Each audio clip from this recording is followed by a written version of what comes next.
You're listening to Wild Culture, a podcast discussing consumer culture and the powerful influence of business strategy. Today we're digging into a question that hits your inbox almost every single day. That is, why do brands send so many damn surveys? Surveys are market research 101. They are the bread and butter that proves a business did what it was meant to do. But there's a more realistic component to this. That is survey fatigue. Now, if you're a consumer, you can just turn a blind eye. You can hit the delete button and you move on. But if you're an employee, you don't have that luxury. You are nudged, prodded, and reminded by HR or your manager until you click the link just to make the notification stop. So what does that tell you? It tells you that the data is already tainted before the first question is answered. Today, we're going to cut through all of that noise.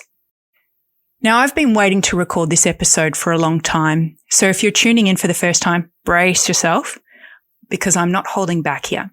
We're going to take a look at why brands keep doing this, why most of it is a colossal waste of capital, and how you, as a leader, can stop the utter madness of over-surveying people.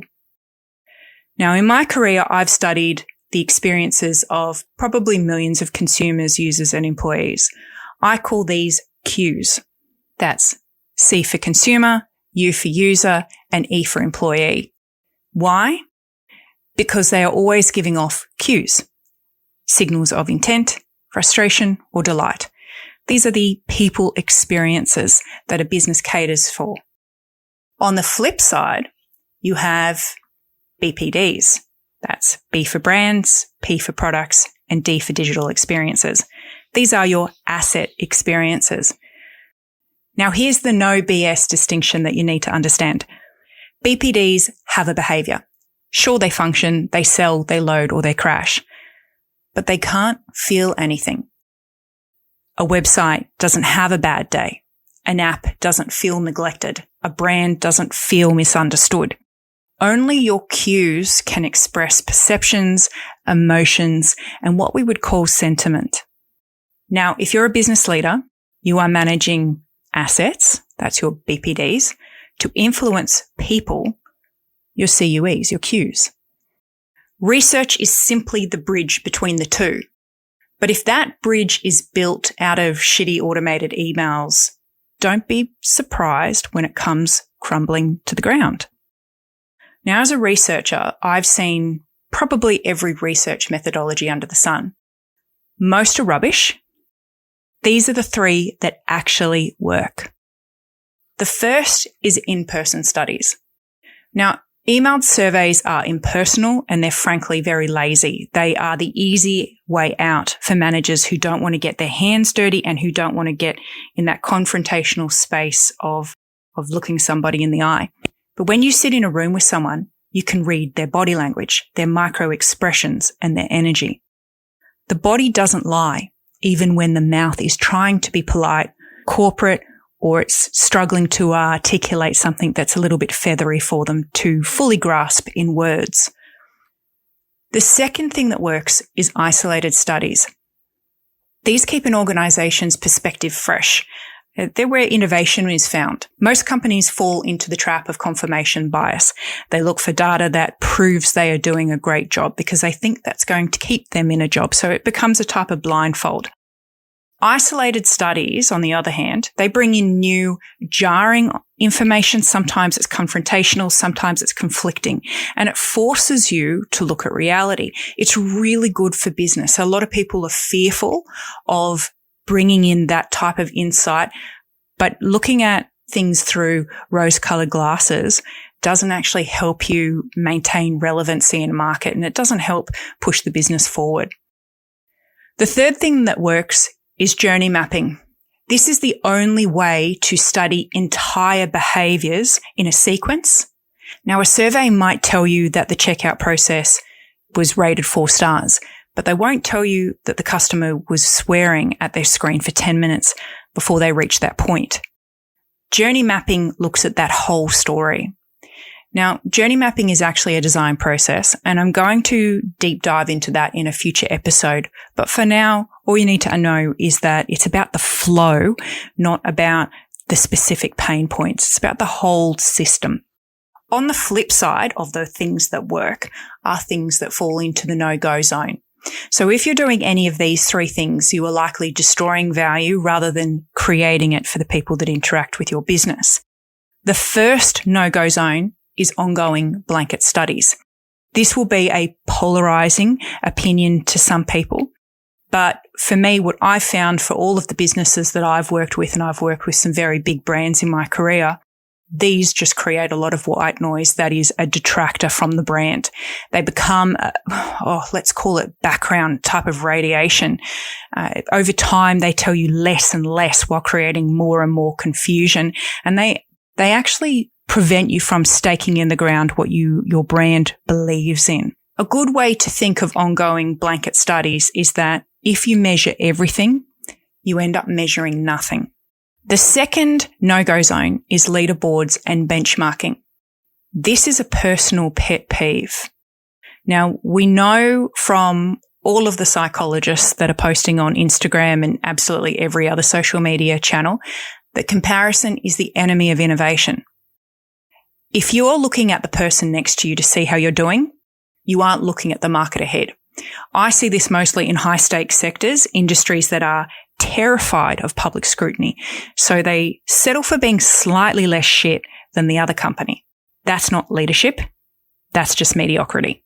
The third and final thing in the no-go zone are everything but the kitchen sink studies.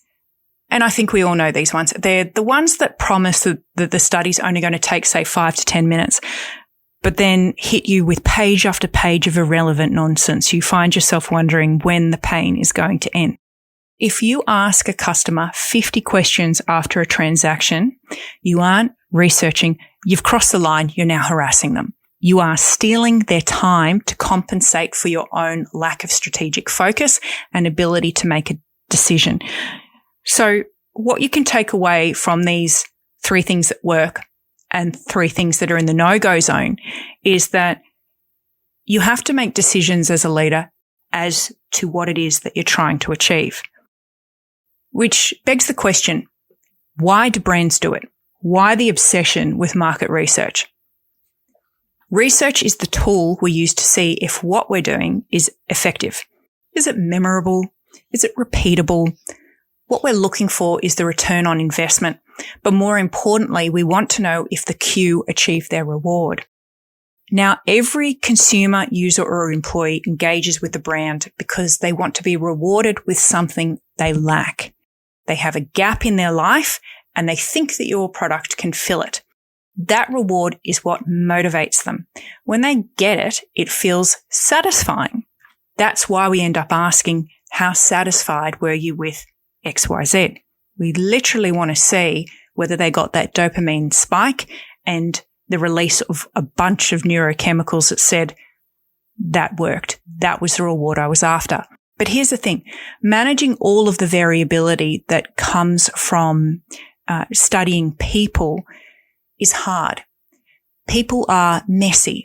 They have wildly different perspectives. Now, if you're building an empire at the moment, you know this. You can't please everyone, but you have to understand who you are pleasing and why. And one of the byproducts of doing market research is it helps you understand and it trains you who your audience is and refine that as a target, which helps you to down the track develop your value propositions and your future products. If you need a method for managing all of that variability, maybe it's something your team is really struggling with at the moment, or if you're wondering how to actually apply any of what we're talking about today to your business without losing your mind, it's something that I go deep into in my new book, which is called The Experience Suite. I've just released it. It's not a textbook. It's a how-to manual for getting things done. You can find it on my website or Amazon. I'll put some links in the description below. So go and grab yourself a copy if you're ready to stop guessing and start leading. So what type of research is there out there? We've talked about a couple of different things that work and a couple of things that don't, but what types of options do you have available to you? So in my experience, there's really only 3 types of research. And if you're doing research right now, or if you plan to in the near future, you want to sit down and be honest with yourself here about which of these 3 types of research you're actually trying to do. So the first is, how well did that work? This is about clarification. Your balance sheet tells you if they bought, but this type of research tells you how they felt about making that purchase. This type of research is for leaders who actually intend to fix what's broken. If you find a pain point and don't fix it immediately, you've just wasted everyone's time and proven to your customers that you don't actually care. The second type of research is, did we get away with it?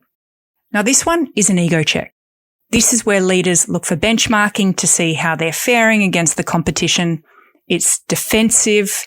Usually these leaders hide the bad results from the board and they make excuses. You'll hear statements like, at least we're not as bad as, that company over there.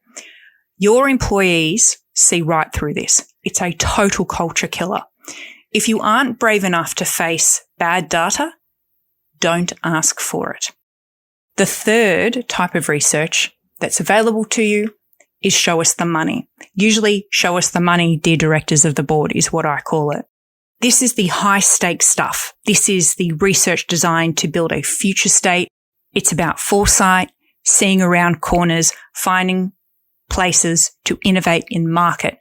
This is where the board of directors qualifies the future you're trying to build. This is where you find consumers who are willing to spend. Now, one of the things many brands underestimate is that research is an interruption to the lives of their queues. People aren't sitting at home thinking, oh, geez, I'd love to fill out another survey today while refreshing their inboxes. That's not happening. Well, actually, hold on. There are people who are paid to complete surveys. They are probably thinking that.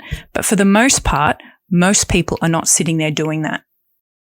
And one of the biggest mistakes I see is brands who forget that the research they are doing is a brand experience or a digital experience in its own right, which means the interruption needs to be really methodically thought out and meticulously designed and delivered so that the people who participate in the study have a nice experience.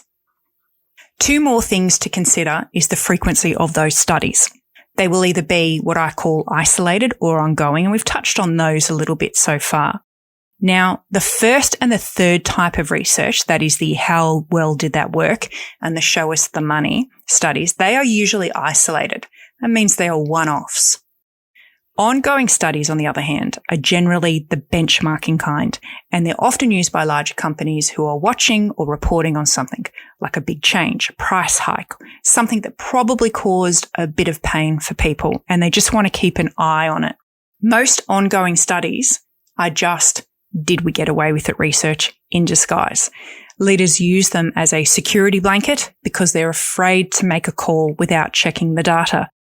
There's this over-reliance on data and, we've got to prove absolutely everything because we want to de-risk and remove any of the human qualities that otherwise we'd need to deal with. The trouble with those types of ongoing studies is that when you follow up with a painful or a mediocre experience, like an everything but the kitchen sink survey, you aren't getting any meaningful insight.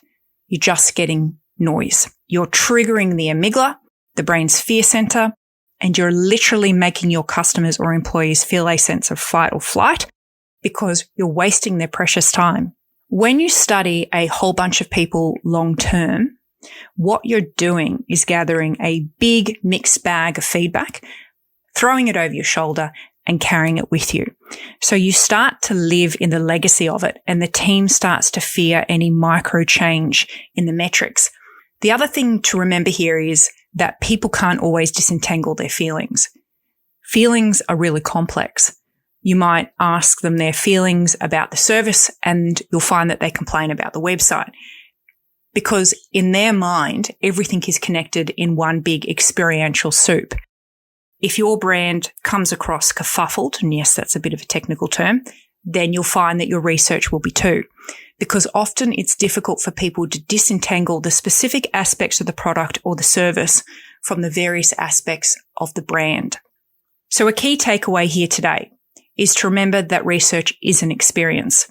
If you send out a bloated, boring 20-minute survey, you are triggering a negativity dominance response before the customer even answers the very first question.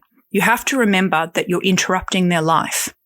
Unless there is an incentive or a genuine reward for them on the other side of completing that survey, then you're just inviting the loudest, grumpiest voices to the table. The other takeaway here today is that your performance in cultivating Q perceptions is your responsibility. There is no middle ground here. You will either work to achieve their loyalty and adoration, or you won't. But no good business ever earned a great return from a poor perception. So here's my question that I'll leave you with today. What is the single most useless metric you've seen a company obsess over while their actual culture was on fire? Let me know in the comments or find us on Wild Culture's social channels. Thanks for listening. Now get back to work. Thanks for listening in to Wild Culture. If you found value in our conversation today, please make sure you follow or subscribe to the show wherever you listen. Taking a moment to leave us a quick rating or review is the best way you can help other curious strategists and passionate spenders find us as well. Bye for now.